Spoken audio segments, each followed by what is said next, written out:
Hello, Mark Crossfield here. More questions coming at you. Let's get stuck in.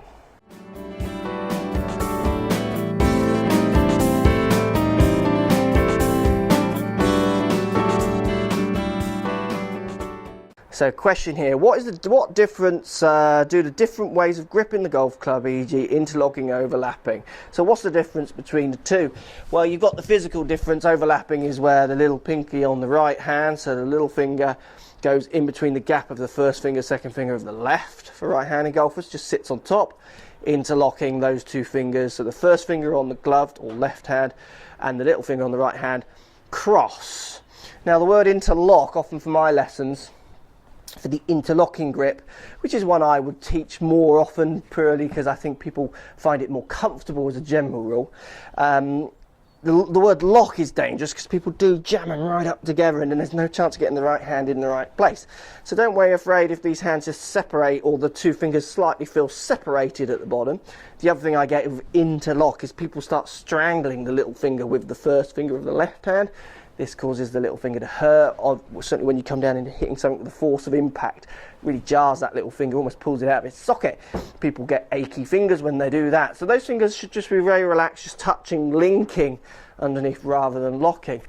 The difference between the two grips, well, my old coach used to say, if you think about it technically, if you use overlapping, you've only got one finger not on the club, you've got every other finger on the club. If you're interlocking, you've got two fingers off the club. So which one has more connection to the club and then maybe more control?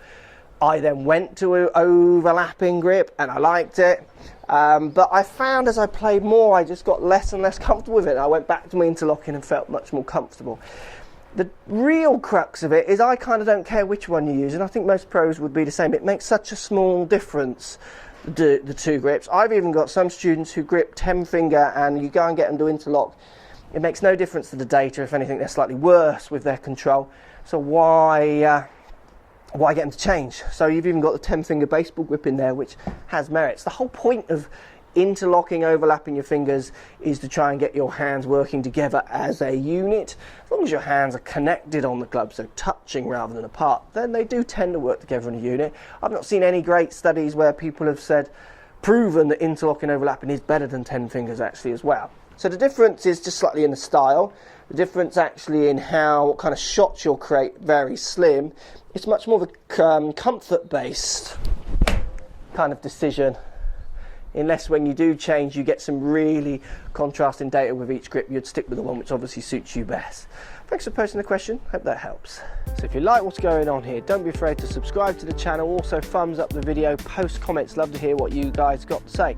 Let's keep it social. The more we talk, the more we share, the easier this game will get for everybody. So if you want to find me on Facebook here, you can find me on Facebook.